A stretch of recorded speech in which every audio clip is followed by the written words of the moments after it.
Praise lord. అందరికీ ప్రభునామంలో వందనాలు తెలియజేస్తున్నాను. 16, 17, 18 ఈ నెల అనగా గురు, శుక్ర, శనివారములలో ఉపవాస ప్రార్థనలు జరుగుటకు దేవుని ఆత్మ మనల్ని ప్రేరేపించి సిద్ధపరుస్తున్నాడు.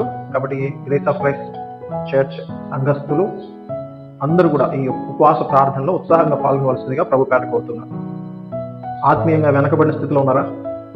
ఆసక్తి విషయంలో మాంద్యులుగా ఉంటున్నారా? దేవుని కొరకు బలంగా పనిచేయాలని ఆశ ఉంది కానీ పనిచేయలేకపోతున్నారా? జీవితంలో వివిధమైన సమస్యలతో, చిక్కులతో ఇబ్బంది పడుతున్నారా? కష్ట నష్టాలతో, అనారోగ్యాలతో సమాధానం లేని జీవితాలు జీవిస్తున్నారా? ఈ ఉపవాస ప్రార్థనలు చాలా చక్కని అవకాశం. దయచేసి ఆసక్తితో ప్రభు సన్నిధికి వచ్చి ఉపవాస ప్రార్థనలో పాల్గొని ఆత్మీయంగా బలపడవలసిందిగా దైవజనులుగా మిమ్మల్ని అందరినీ కూడా ప్రోత్సాహపరుస్తున్నాను. ఉపవాసం ఉన్నప్పుడు మన ఆత్మ బలపడుతుంది. మన శరీర కోరికలను జయించగలుగుతాం. ప్రతి పాపాన్ని విడిచిపెట్టగలుగుతాం. దేవుని పరిశుద్ధ ఆత్మతో నింపబడతాం. మనం జీవితంలో విజయ బాటలో సాగిపోవడమే కాదు, సమస్యలన్నింటినీ జయించడమే కాదు, ఒక గొప్ప తృష్ణ ప్రభు కొరకు నింపుకుని ఆయన రాజ్యం కొరకు ప్రయాసపడగలుగుతాం. ఈ 3 రోజుల ఉపవాస ప్రార్థనలు మనకు ఎంతో దీవెనకరంగా, ఆశీర్వాదకరంగా ఉండబోతున్నాయి. కాబట్టి దయచేసి అందరూ కూడా ఉపవాస ప్రార్థనలకు సిద్ధపడవలసిందిగా కోరుతున్నాను.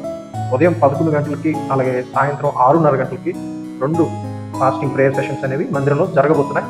కాబట్టి మీరు కుటుంబం అందరూ కూడా కలిసి రావాల్సిందిగా ప్రత్యేకంగా ఆహ్వానిస్తా ఉన్నాను. నిర్లక్ష్యం చేయకండి. మనం అంత్యకాలంలో ఉంటున్నాం. అపాయకరమైన దినములో మనం బ్రతుకుతున్నాం. అపవాది ఎవరిని మిరుగుదునా అని గర్జించు సింహం వలె తిరుగుతున్నాడు. కాబట్టి ఇది మంచి సమయం.